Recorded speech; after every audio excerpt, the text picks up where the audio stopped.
Bonjour à toutes et à tous, nous sommes trois élèves de sciences ingénieurs, Ethan, Louane et Théo, au lycée Sainte-Croix-Sainte-Verte, et nous avons décidé de trouver donc une solution technique afin de limiter la transmission du Covid-19 par le contact de plusieurs individus avec les poignées de porte. En effet, ce sont des surfaces touchées par tout le monde, au même titre que les barres de maintien dans les bus ou dans les métros. Notre système permettra donc d'ouvrir une porte sans contact et même si elle est verrouillée par une serrure. Donc nous allons maintenant vous présenter les différents diagrammes qui détaillent notre projet. Donc d'abord le diagramme d'exigence. Donc la première exigence qu'on a eue en tête, c'est que le système ne soit pas limitant dans le temps d'ouverture de la porte. Donc le système soit capable d'ouvrir la porte dans le même temps que si c'était un humain pour qu'il ne soit pas laissé de côté. Donc notre première exigence, ça a été en mesurant donc le temps d'ouverture d'une porte par un humain, donc environ 5 secondes. On s'est fixé comme objectif de pouvoir ouvrir la porte en moins de 5 secondes et toujours sans contact. Donc la première exigence de ce diagramme, c'est déplacer le battant de la porte. Donc pour satisfaire cette exigence, il faut motoriser le battant, forcément. Donc il nous faut un moteur à courant continu qui soit en capacité d'ouvrir la porte en moins de 3 à 4 secondes pour laisser le temps au système électronique de réagir au badge NFC. La deuxième exigence qui satisfait à déplacer le battant de la porte, c'est déclencher le déplacement du battant grâce au capteur sans contact NFC. La deuxième grande exigence de diagramme, c'est comment sécuriser l'accès à la pièce qui sera sécurisée par cette porte. Donc il faut d'abord penser à la sécurité de l'usager, produire un signal sonore à l'ouverture dans le cas d'une utilisation pour un senior ou un handicapé pour que la personne ne se blesse pas avec le système. Donc là, ça sera la partie personnalisation en fonction du badge reconnu, donc du tag NFC qui sera lu. La personne qui sera reconnue comme usager aura besoin ou non de ce signal sonore et le système s'adaptera en fonction.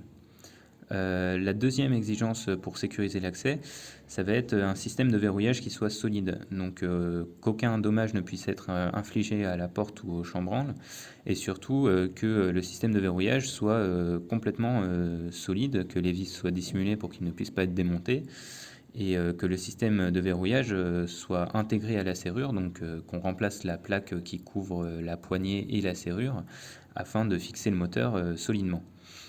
Enfin, on a besoin d'un capteur NFC qui puisse lire le tag qui lui sera présenté des deux côtés de la porte, et ce en moins de 1 à 2 secondes pour pouvoir toujours respecter cette exigence fondamentale d'ouverture de la porte en moins de 5 secondes au total. Voici maintenant notre diagramme des cas d'utilisation. Donc on a d'abord deux utilisateurs principaux du système, donc l'utilisateur lambda et un intrus qu'on verra après qui a malgré tout un cas d'utilisation qui n'est évidemment pas désiré. L'utilisateur du système, donc le premier cas d'utilisation, ça va être ouvrir la porte. Donc pour ça, ça inclut la présentation d'un badge. Donc le système doit être capable de lire ce tag NFC en moins d'1 à 2 secondes. Le deuxième cas d'utilisation, ça va être le chargement de la batterie. Donc ça inclut la possibilité de la retirer pour la brancher sur une bâche de chargement ou d'avoir un port directement sur le système pour brancher la batterie. Le troisième cas d'utilisation de cet utilisateur, c'est l'installation du système, parce qu'il ne faut pas oublier que c'est un système qui doit s'adapter à tous les systèmes. Donc c'est l'utilisateur qui l'installe lui-même pour simplifier les choses. Ça inclut donc fixer la partie de verrouillage de la porte, donc à la poignée et au système de verrouillage déjà inclus avec le barillet. Ça inclut aussi la fixation de la motorisation au bas de la porte, donc avec les pièces imprimées en 3D et le moteur à courant continu. Mais aussi de l'appairer via le Bluetooth à un téléphone administrateur qui pourra gérer les préférences du système selon les utilisateurs détectés par le lecteur de badge NFC. Et enfin, le dernier cas d'utilisation pour cet utilisateur, c'est personnaliser les paramètres du système. Donc avec son téléphone, ça inclut reprogrammer partiellement le système, donc inclure un bip sonore si tel badge est détecté comme senior ou handicapé. Donc il va pouvoir, dans cette reprogrammation partielle, modifier la vitesse d'ouverture du moteur, ajouter ou supprimer des badges autorisés à rentrer, et surtout allumer ou éteindre ce signal sonore à l'ouverture de la porte pour que quelqu'un qui en aurait besoin puisse être prévenu quand le battant s'ouvre et ne pas se blesser. On arrive donc au deuxième utilisateur de ce système qui va avoir un seul cas d'utilisation. L'intrus, lui, il va vouloir forcer l'ouverture de la porte, donc fracturer la serrure. Donc pour contrecarrer ce cas d'utilisation, il va falloir que notre système soit solide et que le verrouillage soit fiable et pas démontable, donc avec des vis dissimulées comme on avait vu dans le diagramme d'exigence. Voici maintenant le diagramme de séquence pour notre système. On a d'abord donc l'utilisateur qui va présenter un badge qui va être détecté par le capteur NFC. Le capteur NFC va transmettre le tag lu à la carte Arduino. La carte Arduino va traiter ce tag avec les badges autorisés qu'il a en mémoire.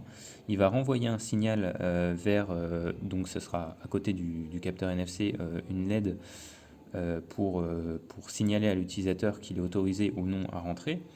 Ensuite, il va donc dans le cas où on a un détecteur de présence qui permet de sortir de la pièce plus facilement sans avoir à présenter le badge, c'était une des variantes en fait de notre système. Il va démarrer, donc la carte Arduino va démarrer le détecteur de présence qui va lancer une boucle d'acquisition d'informations. Donc le détecteur de présence va acquérir l'information de présence d'utilisateur. Si l'utilisateur est présent, la carte Arduino demande de rester dans cette boucle de détection et de garder la porte ouverte. Et si l'utilisateur n'est plus présent, et tout simplement on sort de la boucle et on arrête le détecteur de présence. Donc juste avant ce lancement du détecteur de présence optionnel au final, parce qu'on ne l'a pas intégré finalement à notre système, la carte Arduino va lancer le déverrouillage du cylindre de la porte qui sera motorisé, donc depuis l'extérieur par une plaque qu'on rajoutera dessus. Il va ensuite, une fois que le déverrouillage sera bien effectué pour ne pas créer d'erreur ou d'augmentation de couple incontrôlée dans le système, il va démarrer le moteur qui est au bas de la porte. Une fois que la porte est ouverte, donc qu'on a le capteur d'intensité au niveau de ce moteur qui aura augmenté, et donc que le couple de ce moteur aura augmenté, ça signifie qu'il est arrivé en fin de course.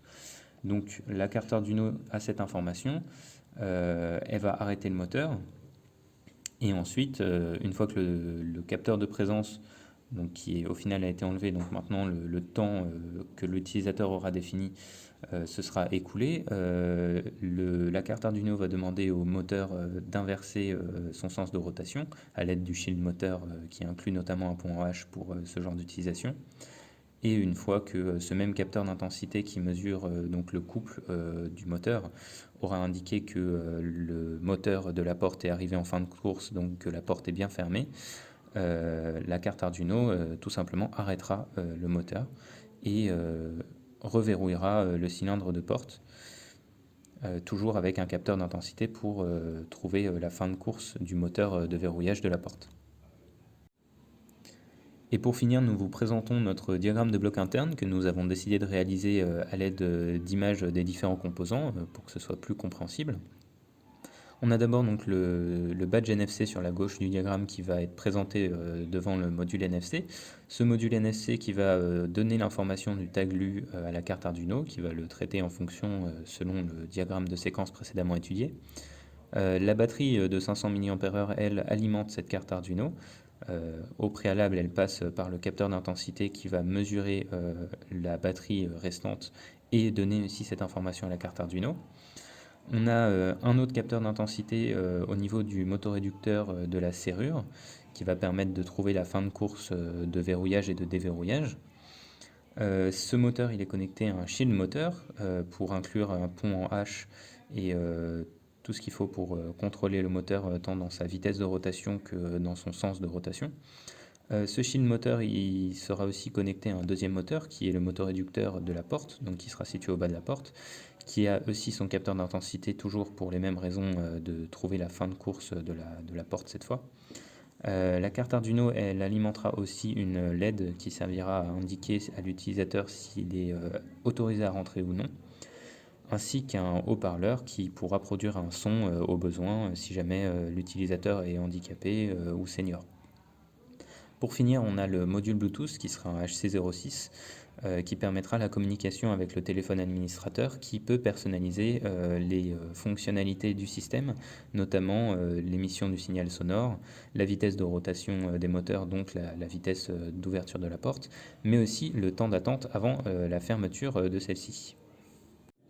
Alors, quant à moi, je me suis principalement occupé de la modélisation 3D sous SolidWorks, avec notamment la modélisation des charnières, du support moteur, du chambranle pour tenir la porte, de la porte en elle-même, ainsi que la poignée et diverses autres pièces pour pouvoir réaliser notre système. Notre système fonctionne de telle sorte que le moteur, situé en bas de la porte, puisse entraîner une roue d'un diamètre de 50 mm qui déplace la porte pour faire un angle de 90 degrés. En effet, la roue d'un diamètre de 50 mm, entraînée par le moteur réducteur, va ouvrir la porte et réalise donc un angle de 90 degrés. Suite à ça, nous pouvons remarquer que l'installation est très pratique, ce que nous avons voulu pour qu'elle puisse être réalisée par tout type de personnes, que ce soit un jeune ou une personne d'un certain âge. Le système met à profit donc l'espace au bas de la porte pour faire passer le support moteur. Concernant maintenant le dimensionnement du moteur, il nous a fallu donc mesurer expérimentalement la force nécessaire pour déplacer la porte. Donc on a mesuré à l'aide d'un dynamomètre qu'il fallait 5 newtons pour ouvrir la porte, donc au niveau de l'extrémité du battant, donc en prenant en compte le bras de levier de toute la largeur de la porte.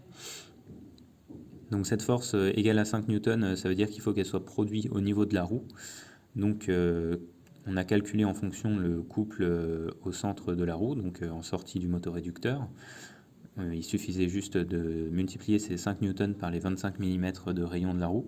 Donc ne pas oublier de multiplier par 10 puissance moins 3 les 25 mm afin de passer en mètres et obtenir une valeur en newton-mètre et non en newton-millimètre. Une fois qu'on a eu fait ce calcul, on a trouvé 0,125 Nm pour le couple au niveau de la roue en sortie du moteur réducteur. Ensuite, on a calculé la vitesse de rotation de la roue du moteur. Pour ça, on a pris l'angle de déplacement du battant, donc le θ de la porte, qui était de 90 degrés, soit pi sur 2 radians, puisque la porte doit s'ouvrir complètement. On a évalué un temps d'ouverture à 3 secondes, afin de laisser le temps, un temps de 2 secondes au système électrique pour envoyer l'information à la carte Arduino et que la carte Arduino mette en marche le moteur. Nous avons donc appliqué la formule vitesse de rotation égale angle sur delta de temps, qui est l'équivalent de la formule vitesse égale distance sur delta de temps, pour un mouvement linéaire et non circulaire. On a donc divisé l'angle de pi sur 2 par les 3 secondes, ce qui nous a donné 1/6 pi radian seconde, donc pi sur 6 radians par seconde. Donc ça, c'est la vitesse de rotation de la porte. On a calculé donc ensuite la vitesse linéaire du champ de la porte, donc de l'extrémité à laquelle on a mesuré avec le dynamomètre la force que l'on devait exercer pour l'ouvrir. Pour ça, il nous a suffi de multiplier la vitesse de rotation, la vitesse angulaire de la porte par le rayon de celle-ci. Donc on a multiplié pi sur 6 radians par seconde par 0,83 mètres, qui est la largeur moyenne d'une porte domestique. Ça nous a donné 83 sur 600 pi, soit environ 0,435 mètres par seconde. Donc la vitesse du champ de porte équivaut aussi au rayon de la roue multiplié par la vitesse de rotation de la roue, la vitesse angulaire de la roue. On a ensuite déplacé la formule pour obtenir la vitesse angulaire de la roue oméga roue. Donc c'est la vitesse du champ de porte calculée précédemment, donc 0,435 mètres par seconde, divisé par le rayon de la roue, qu'il faut remettre aussi en mètres, comme précédemment avec le premier calcul. On a donc trouvé 17,4 radians par seconde, ce qui fait environ 166 tours minutes. On a ensuite calculé la puissance utile pour se donner une idée de la consommation moteur, même si ça ne nous a pas servi par la suite, c'est important de montrer qu'on est passé par une étape de recherche. On sait que la puissance, c'est la vitesse multipliée par la force. Donc on a multiplié la vitesse du champ de la porte par la force exercée qu'on a mesurée au dynamomètre. Donc 0,435 mètres par seconde multiplié par 5, ça nous donne 2,17 watts de puissance utile. On a ensuite appliqué la formule rendement du réducteur égale puissance de la roue sur puissance du moteur, donc la puissance de sortie sur la puissance d'entrée. On sait que la puissance, c'est le couple fois la vitesse angulaire. Donc on arrive à la formule, rendement du réducteur est égal à couple de la roue multiplié par oméga de la roue sur couple du moteur multiplié par oméga du moteur. En modifiant cette formule, on peut sortir le couple du moteur, l'isoler d'un côté de l'équation.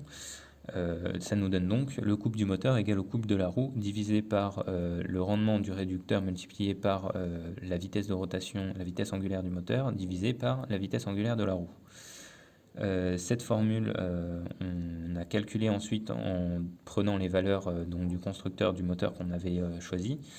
Le rendement du réducteur donc à 66% et la vitesse de rotation du moteur à 5000 tours minute. En convertissant donc la vitesse de rotation en radians par seconde pour rester dans les unités du système international, on a trouvé avec cette formule un couple moteur égal à 6,29 Nm, soit 0,00629 Nm. Ensuite, nous avons calculé donc le rapport de réduction du réducteur en faisant le couple de la roue sur le couple du moteur. Donc 0,125 le couple de la roue nécessaire pour ouvrir la porte sur 0,00629 Nm le couple délivré par le moteur, ce qui nous a donné un rapport de 19,87. C'est sans unité évidemment. C'est plutôt logique puisque ce rapport signifie qu'on multiplie le couple en entrée au niveau du moteur par 19,87 pour obtenir le couple en sortie au niveau de la roue. Et effectivement, nous avons un couple supérieur en sortie au niveau de la roue que en entrée au niveau du moteur. Nous avons donc évidemment ensuite effectué le même calcul que précédemment pour calculer le couple nécessaire au niveau de la roue, mais cette fois en prenant les valeurs correspondant à la force nécessaire pour ouvrir, déverrouiller le barillet de la serrure. On a donc pris un bras de levier de 50 mm pour une force de 5 N environ mesurée au dynamomètre. Cela nous donne la formule suivante, 5 N multiplié par 0,05 mètres égale 0,25 Nm nécessaire pour déverrouiller la serrure. Et nous avons donc choisi le moteur en conséquence. Concernant le dimensionnement de la batterie, nous avons utilisé des données telles que le couple maximum du moteur de 60 Nm ainsi que l'intensité maximale de 2,1 A et son rendement qui est de 66%. En partant du principe que la relation entre couple et intensité pour le moteur est une relation de proportionnalité, nous avons fait un produit en croix qui nous a donné une consommation d'environ 0,18 A pour le couple moteur nécessaire de 6,29 x 10 puissance moins 3 Nm. Nous pouvons donc en conclure que le shield moteur pourra supporter ce motoréducteur. Avec l'intensité moteur de 0,18 A ainsi que le rendement de 66%, nous pouvons calculer l'intensité électrique. Nous trouvons donc que l'intensité électrique équivaut à environ 0,27 A. Pour faire fonctionner le moteur pendant 2 heures, c'est-à-dire 2 fois 3600 divisé par 6, ce qui équivaut à 1200 cycles, il nous faut une batterie de 0,27 x 2, ce qui est égal à 0,54 Ah, soit 540 mAh. Nous avons donc décidé de prendre le double en capacité, soit 1 Ah, car nous avons 2 moteurs à alimenter.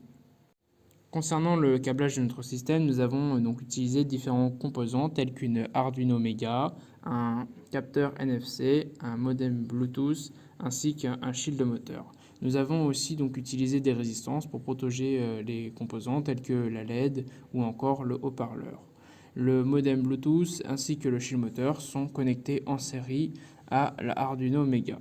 Nous avons aussi donc un moteur en courant continu qui sera dans la serrure pour actionner la gâche, un autre moteur en courant continu en bas de la porte pour la motoriser, ainsi que la batterie connectée au shield moteur et à l'Arduino Mega. Merci de nous avoir écoutés et de l'attention que vous voudrez bien porter à notre projet. Nous sommes convaincus qu'il y a un véritable cas d'utilisation pour ce système. De plus, le cadre sanitaire dans lequel il est possible de développer cette idée est un marché qui est pour l'instant laissé de côté.